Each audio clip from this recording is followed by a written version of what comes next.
ಊರು ಬಿಟ್ಟು ಬ್ಯಾಂಗ್ಳೂರಿಗೆ ಕೆಲಸಕ್ಕೆ ಬಂದಿರ್ತಾರಲ್ಲ, ಫಾರ್ ಎಕ್ಸಾಂಪಲ್ ನನ್ನನ್ನೇ ಅಂದ್ಕೊಳ್ಳಿ.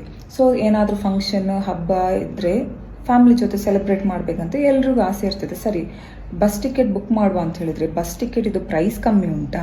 ಮೊದಲಾದರೆ 850,000 ಇತ್ತು, ಇವಾಗ 1500 5000 ಹಾಗೆ ಮೇಲೆ ಏರಿಕೆನೆ. ಗೋಲ್ಡ್ ರೇಟ್ ಆದರೂ ಕಮ್ಮಿ ಆಗ್ಬೋದು, ಈ ಬಸ್ ಟಿಕೆಟ್ ಇದು ಪ್ರೈಸ್ ಕಮ್ಮಿ ಆಗೋದಿಲ್ಲ. ಸ್ಪೆಷಲಿ ಈ ಹಬ್ಬ ಹಾಲಿಡೇ ಸೀಸನಲ್ಲಿ ನಾವೇ ಇಲ್ಲಿ ದುಡಿಲಿಕ್ಕೆ ಬರೋದು ಊರು ಬಿಟ್ಟು. ನೀವು ನಮ್ಮನ್ನು ಇಟ್ಕೊಂಡು ಬಿಸ್ನೆಸ್ ಮಾಡಿದರೆ ಹೇಗೆ?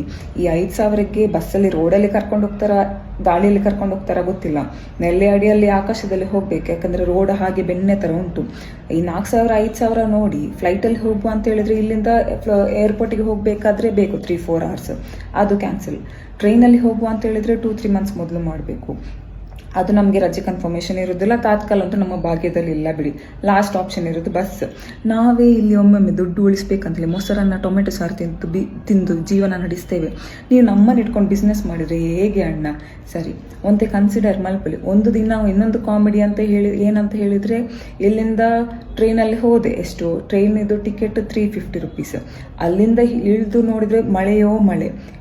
ರೈಲ್ವೆ ಸ್ಟೇಷನಿಂದ ಮನೆಗೆ ಆಟೋದವರು ತೆಗೆದದ್ದು 400 ರೂಪಾಯಿ. ಎಂಥ ಅವಸ್ಥೆ! ಎಂಕ್ಲ ಬೆನ್ರೆ ಬರ್ಪುನಿ ಒಂತೆ ಕನ್ಸಿಡರ್ ಮಲ್ಪುಲೆ ಆವ.